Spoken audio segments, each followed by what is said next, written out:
So, a lot of people have asked me for egg white bread, or cloud bread as it used to be called. I've made it before without filming, and I just don't like it personally. Too eggy. But that's not to say we can't use egg whites to make a bread texture happen. The thing that's lacking in cloud bread for me is density. It's nice and light, but nothing reminiscent of bread. So, I'll be using chicken to make some density.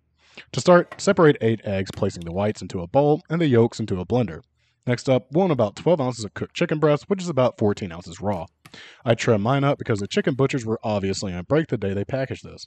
I cooked them in no oil until they were cooked thoroughly and without seasoning. The only extra tip I would add here that I didn't do is to let them cool completely. Next up, measure about 3 ounces of cream cheese. This will help get the sheen on the loaf. You can go ahead and toss that right into your blender as well. Now, for the egg whites. I finally got myself a hand mixer, so no more whisking by hand. You know what I'm saying. Get it started on low speed for about a minute just to get some air incorporated. After that minute, add about a quarter teaspoon of salt and this stuff, cream of tartar, which is an acid. It's going to add stability to the egg whites so they don't deflate so easily. You'll need 1 teaspoon of this for the recipe. Continue to whip these on medium speed until you have stiff peaks. They look like little nipples. Once the little nipples appear, we can set this aside and finally process our chicken mixture. Go ahead and add the chicken and blend on low until homogeneous. Pour this into a mixing bowl and we can start to incorporate the egg whites. I've learned that you always need to sacrifice some of your egg whites at the beginning, so throw some in there and mix it in completely. What you'll need to do next is add about 1 cup at a time and fold the mixture with a rubber spatula. Please don't use a whisk here as it will defeat the purpose of the sacrifice you made earlier. Continue to do this until all of the whipped egg whites are incorporated. This is also a great way to make pancakes, just a little FYI.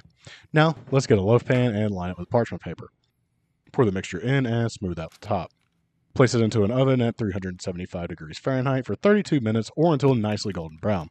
Let this rest for about 10 minutes to cool off so we can remove the parchment paper.